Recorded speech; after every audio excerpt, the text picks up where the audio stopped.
Stock market में budget तजावीज़ पर मुस्बत रद्द-ए-अमल। कारोबार के आगाज़ पर ही मार्केट बुलंद तरीन सतह पर 100 इंडेक्स 1,24,000 का हिस्सा उबूर कर गया। 100 इंडेक्स में 1607 पॉइंट्स इजाफे के साथ 1,24,000 से ज़ायद पर ट्रेड कर रहा है। 17,573 अरब रुपए का विफाकी बजट पेश। तनख्वाहों में 10, पेंशन में 7% इजाफा। तनख्वाहदार तबके के लिए टैक्स स्लैब में कमी की जाएगी। प्रॉपर्टी की खरीदो फरोख्त पर टैक्स में कमी की जाएगी। ऑनलाइन खरीदो फरोख्त पर टैक्स लगेगा। सोलर पैनल्स की दरामदात पर 18% सेल्स टैक्स आयद किया जाएगा। सालाना 1 करोड़ से ज़ायद पेंशन वसूल करने वालों पर 5% इनकम टैक्स लगाया जाएगा। फाइलर्स को टैक्स गोशवारों के साथ वेल्थ स्टेटमेंट लगाना होगी। बैंक्स में रखे रकूम के सूद पर टैक्स की शरह 15% से बढ़ाकर 20% करने की तजवीज़। कौमी बचत की स्कीम्स पर टैक्स लागू नहीं होगा। मुसल्लह अफवाज के लिए खुसूसी अलाउंस का ऐलान। दिफा के लिए 2,550 अरब रुपए मुख्तस। हुकूमत ने तनख्वाहों पर टैक्स की शरह कम कर दी है। माहाना 50,000 तनख्वाह पर टैक्स खत्म। 1 लाख पर 500, 1.5 लाख पर 6,000, 2 लाख तनख्वाह पर 13,500 रुपए टैक्स देना होगा। सूद के हवाले से भी खबर सामने आई है और 2.25 लाख रुपए पर 19,250, 2.5 लाख तनख्वाह पर 25,000 टैक्स लगेगा। 3 लाख तनख्वाह लेने वाले 38,833 रुपए टैक्स देंगे। 3.5 लाख पर 54,250 रुपए टैक्स देना होगा। 4 लाख पर 71,750 रुपए, 5 लाख पर 1,06,750 रुपए टैक्स कटेगा। 5.5 लाख पर 1,24,250 रुपए, 6 लाख तनख्वाह पर 1,41,000 टैक्स देना होगा।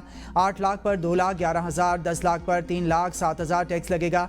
15 लाख तनख्वाह लेने वाले मुलाजमीन 4,98,000, 20 लाख लेने वाले 6,89,000 टैक्स देंगे।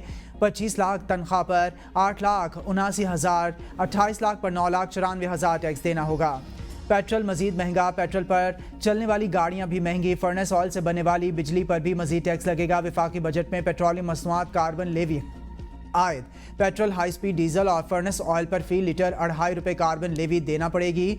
2026-27 में कार्बन लेवी की शरह 5 रुपये फी लीटर कर दी जाएगी। पेट्रोलियम या डीजल मसनूआत पर तमाम गाड़ियां बशमूल हाइब्रिड कारों पर सेल्स टैक्स की शरह 8.5% से बढ़ाकर 18% कर दी गई। 850 सीसी से कम हॉर्स पावर की नई गाड़ी पर सेल्स टैक्स की शरह 12.5% से बढ़ाकर 18% कर दी गई। हुकूमत ने ऑनलाइन शॉपिंग करने वालों के लिए खतरे की घंटी बजा दी। ई कॉमर्स प्लेटफॉर्म और कुरियर सर्विस से अशिया मंगवाने पर 18% टैक्स लगेगा। वज़ीर ख़जाना का कहना है कि ऑनलाइन कारोबार की वजह से रिटेलर्स को नुकसान पहुंचा है। कुरियर्स और लॉजिस्टिक सपोर्ट फराहम करने वाले इदारे ई कॉमर्स कारोबार वालों से 18% टैक्स वसूल करके हुकूमत को जमा कराएंगे। कैश ऑन डिलीवरी खरीदारी में कपड़ों और मलबूसात पर 2% टैक्स लगेगा। इलेक्ट्रॉनिक अशिया पर 0.25% टैक्स देना होगा। दीगर अशिया पर 1% टैक्स देना होगा।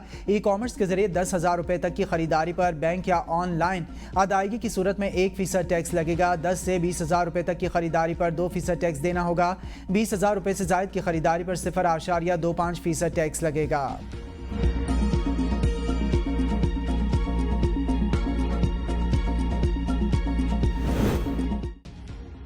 सदर ट्रंप अपने दौर में मसला कश्मीर हल कर सकेंगे।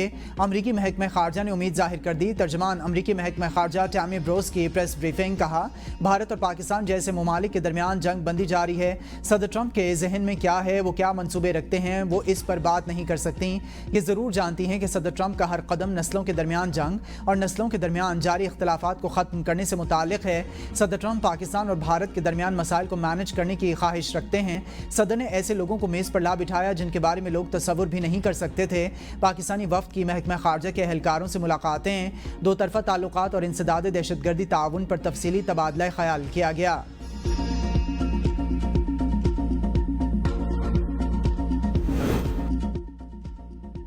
भारत से कश्मीर पानी समेत तमाम तनाज़ात पर मुज़ाकरात के ख़्वाहां हैं। चेयरमैन पीपल्स पार्टी बिलावल भुट्टो ज़रदारी का BBC रेडियो को इंटरव्यू। कहा, आलमी बरादरी बिलखुसूस अमरीका और बरतानिया भारत को बातचीत पर आमादा करें।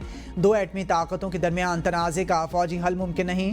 ख़ित्ते में हालात अभी नाजुक हैं। जंग बंदी तो हुई लेकिन मुकम्मल अमन कायम नहीं हो सका। भारत बगैर किसी सबूत के पाकिस्तान पर इल्ज़ाम लगा देता है।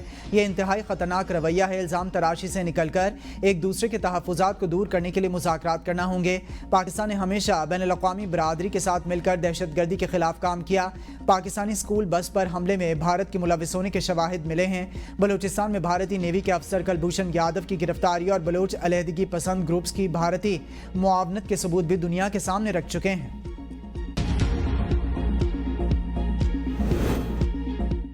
آپریشن سندور میں ناکامی، مودی پر جنگی جنون طاری، خطے میں اسلحے کے حصول کی دوڑ جاری۔ بھارتی وزارت دفاع نے 30,000 کروڑ روپے مالیت کے دفاعی نظام کی خریداری کی تجویز منظور کرنے کے لیے پیشکش کر دی ہے۔ بھارتی فوج کے لیے quick reaction surface to air missile system خریداری کی منظوری لی جائے گی۔ بھارتی نیوز ایجنسی ANI کے مطابق فیصلہ بھارتی فوج کی فضائی دفاعی صلاحیتوں کو مزید مضبوط بنانے کے لیے لیا گیا ہے۔ دفاعی نظام QRSAM کی رینج 30 کلومیٹر تک ہے۔ یہ نظام موبائل ہے اور 360 ڈگری